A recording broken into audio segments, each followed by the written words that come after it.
सौभाग्यशाली गुरमुख सज्जन मंडली इसी तरह अपने मन की समस्त चित्तवृत्तियों को एकाग्रचित करते हुए अपने सम्मुख विराजमान श्री परमहंस एवं श्री सद्गुरुदाता दीनदयाल जी श्री हजूर गुरु महाराज जी के पावन दिव्य अलौकिक सुंदर दर्शन दीदार करते हुए एक दफा मन और वाणी को पवित्र करने के लिए बड़े प्रेम से मिलकर बोलिए।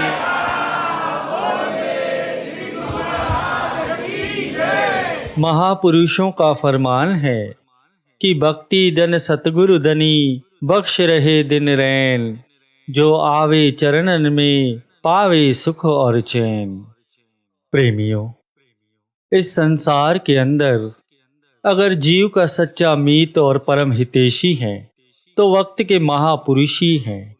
जब जीव महापुरुषों की चरण शरण में आ जाता है तो इस लोक के भी और परलोक के भी जिम्मेवार हो जाते हैं।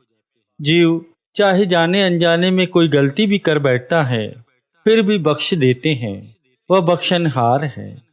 गुरुवाणी में वचन आता है कि मिलिया दाता विश्व दातार, कि जीव संसार में कई बार इतना रच बच जाता है वह भूल जाता है कि मैं किसकी कृपा से बना हूँ, गलतियां कर बैठता है, फिर महापुरुष बख्श देते हैं। ऐसे ही श्री द्वितीय पातशाही गुरु महाराज जी के जमाने का प्रसंग है। श्री गुरु महाराज जी टेरी में विराजमान थे। एक भक्त था, उनका नाम था हुकुमचंद। व्यापारी आदमी था। व्यापार के लिए उसने कुछ ऊंट रखे थे अपने पास, क्योंकि उस समय यातायात के साधन मोटर गाड़ी नहीं होते थे। पशु पालते थे, घोड़े खच्चर ऊंट रखते थे, तो उसने भी ऊंट रखे थे।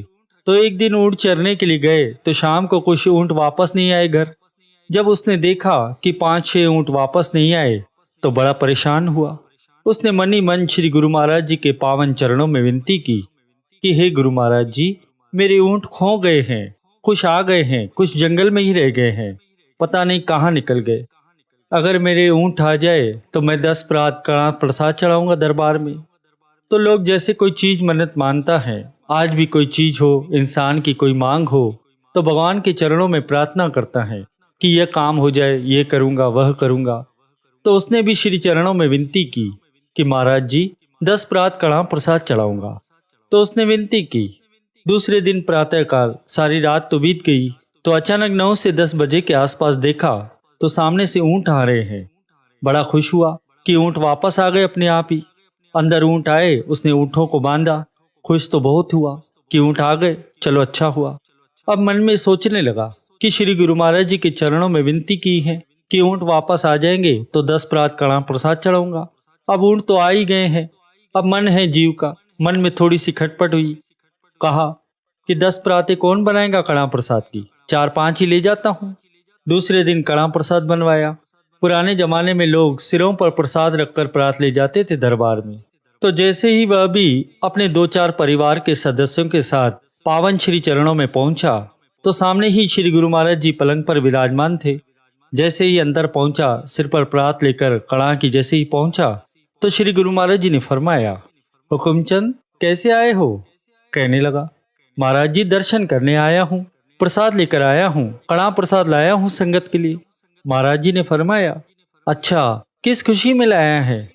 तो जैसे पूछ लिया जाता है कि किस खुशी में प्रसाद कराया जा रहा है, क्यों लाए हो? तो उसने कहा, महाराज जी मेरे ऊँट खो गए थे, ऊँट मिल गए हैं, मनौती मानी थी ऊँट मिल जाए तो कड़ा प्रसाद बांटूंगा। तब श्री गुरु महाराज जी ने फरमाया कि वाह हुकुमचंद, कमाल किया तूने तो आज। पूछा कैसे ऊँट आ गए? तो कहता है, महाराज जी अपने आप आ गए, कल खो गए थे, आज सवेरे अपने आप आ गए। श्री गुरु महाराज जी मुस्कुराने लगे। जिस पलंग पर विराजमान थे तो श्री गुरु महाराज जी ने दोनों चरण ऊपर करते हुए हुकुमचंद को दिखाए कि ये ले हुकुमचंद, ये देख, तू कहता है ऊँट अपने आप वापस आ गए हैं, क्योंकि श्री चरणों पर कांटों के निशान थे गुरु महाराज जी के।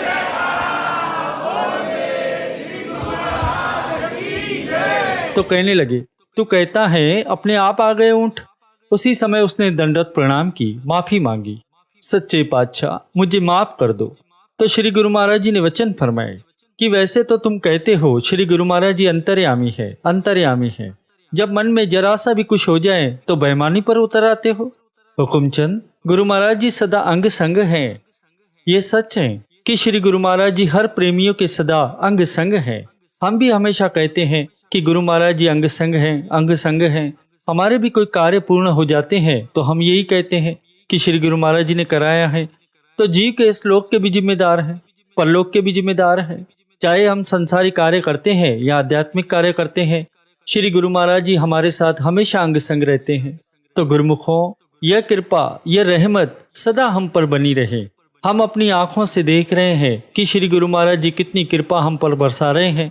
तो हमारा भी ये फर्ज बन जाता है कि दरबार के नियमों की पालना करते हुए और जो दुर्दरगाही हुक्म रोज हमें सुनाया जा रहा है श्री परमहंस दयाल जी का, कि 2 घंटे भजन अभ्यास अवश्य करें ताकि हमारा ये लोक भी सुखी हो जाए और परलोक भी सुहेला हो जाए।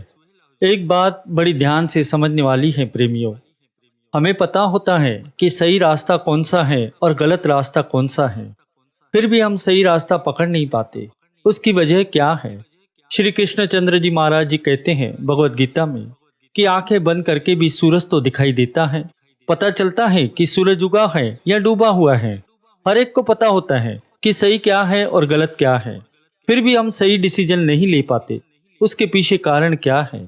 एक ही कारण है प्रेमियों। अगर इस कारण को आप खत्म कर दो, कभी भी भटक नहीं पाओगे जिंदगी में, कभी नहीं हारेंगे। अगर आप महापुरुषों की एक बात, श्री गुरु महाराज जी की बात है, महापुरुष तो बताते हैं, वह मान लो श्री गुरु महाराज जी की एक बात, आप गलत रास्ते पर जाना भी चाहोगे तो वह हाथ पकड़कर खींच लेंगे।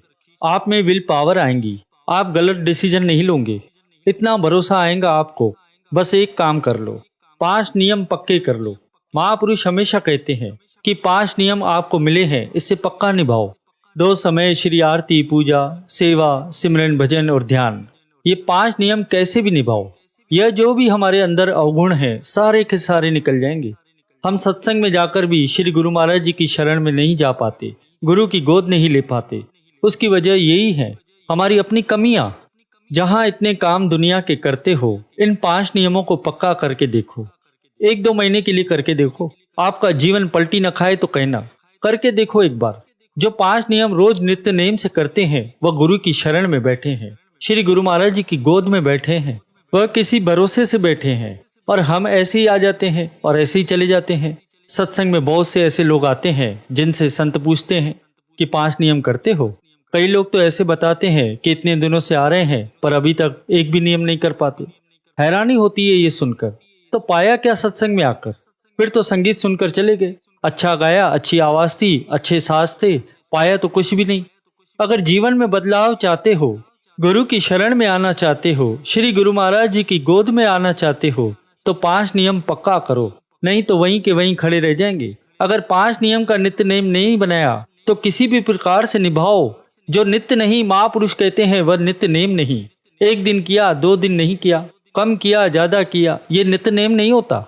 दुकान पर हम पूरा समय देते हैं, काम पर पूरा समय देते हैं, 2 घंटे ज्यादा देते हैं, पर नित्य नेम छूट जाए तो कोई बात नहीं। जिस दिन 5 नियम पक्के हो गए, श्री गुरु महाराज जी की गोद मिल जाएंगी।